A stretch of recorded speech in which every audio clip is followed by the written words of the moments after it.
Welcome everybody to the 2017 MLB season. In today's video, I will be going over the moves and trades that occurred in the offseason, along with my predictions for this upcoming season. For example, the MVP and will the Cubs repeat this year. After this video and when the season starts, I will be making daily recap videos from a day-to-day basis, talking about the games that occurred, the news, any trade rumors, or anything special that happens in the MLB. But we have a lot to talk about today, so I'm just gonna get right into it.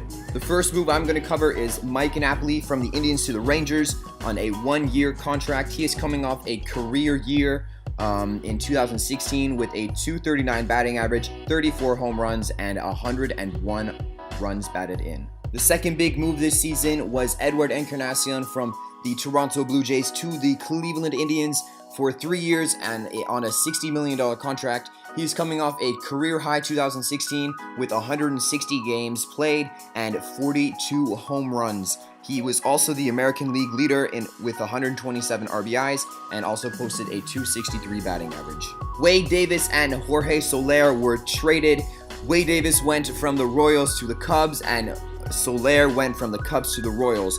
Wade Davis was part of the 2015 World Series champion team and had a season that was a letdown compared to his world previous self in 2016. Soler, who like Chapman, was also a part of the 103-game winning Cubs, and he went to the Royals. Adam Eaton from the Chicago White Sox went to the Nationals for 3 pitchers. He played in 157 games in 2016, posting an American League leading 9 triples along with 59 RBIs and a .284 batting average.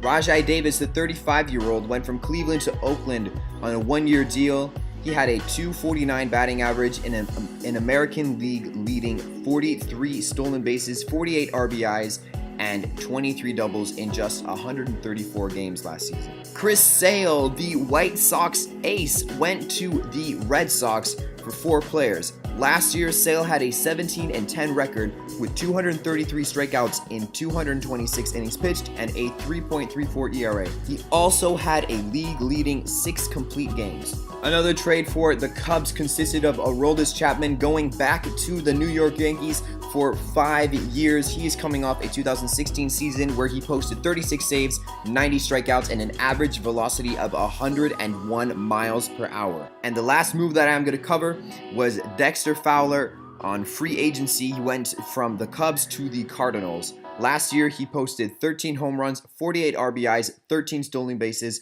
and a .276 batting average in just 125 games. Alright, so moving on to the predictions part of the video, I am going to be first covering the Cy Young Award predictions. These are my predictions. If you guys are in disagreement, then make sure you leave a comment down below, and I will try and see it, and I would love to see what you guys say. But for the first prediction, the NL Cy Young Award winner is going to go to Clayton Kershaw.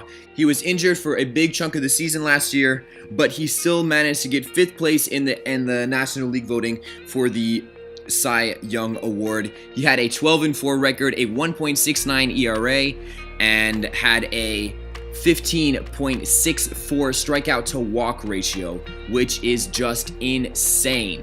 I believe that last year, if he wasn't injured, he would have won it over Max Scherzer. Moving on to the American League Cy Young Award winner, I'm going to go with Corey Kluber.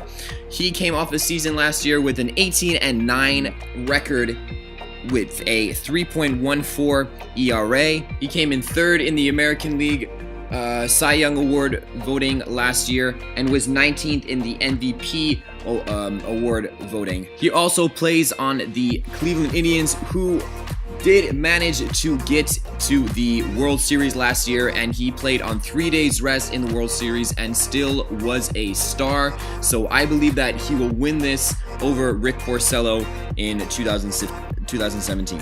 Now moving on to the MVP in the American League, I'm going to go with none other than Mike Trout. He has won it twice already and come in second place 3 times. I believe he's going to win it again just because he is incredible. He had a MLB League leading 123 runs, MLB League leading 116 walks, MLB League leading .441 on-base percentage, And also 29 home runs, 100 RBIs, and 30 stolen bases. If he keeps putting up these numbers, I believe that he will win the MVP again. For the National League, I'm going to keep it the same. I'm going to go with Kris Bryant. This kid is incredible.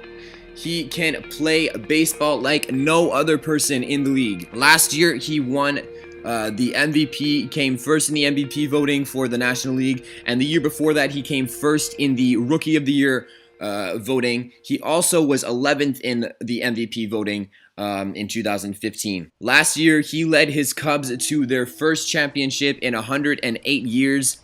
Last year, he had 121 runs, 35 doubles, 39 home runs, 102 RBIs, 75 walks, and a .292 batting average. If he can stop swinging at pitches and stop striking out, I believe that it will be guaranteed that he wins the MVP for a second year in a row. Now I'm going to go on to the best team and the worst team. I believe the worst team in the league will be the Padres, and they will get 62 wins this season. Their squad does not look promising, and I don't think that they will do very well. I think they'll be the worst team in the league, and we'll see what happens. The best team in the league, I'm going to go with the Chicago Cubs, that they will, again, have the best record in the MLB. They will get 105 wins versus the 103 that they got last year, and they will go on to the World Series. Speaking of the World Series, my predictions for the world champions are going to be the Cleveland Indians, just because they're my hometown. No, I am not a bandwagoner. I was born in Cleveland, and I believe the Indians are going to win it in 6 as long as they are healthy. If they stay healthy throughout the postseason, then I believe that they will win it in 6. If they get injuries along the way, even in the regular season, I don't think that they will win the World Series. But as long as they do, as long as they stay healthy, they will be the world champions over the Cubs. So that is it, guys. If you guys enjoyed, make sure you smash the like button and subscribe if you are new. Like I said, I will be covering daily MLB videos for day-to-day recaps, talking about news that happens in the MLB during that day, what players say, all of the drama that's going on in the MLB, and also game recaps. So like I said, if you guys enjoyed, make sure you subscribe and like, and I will see you guys all later. Peace!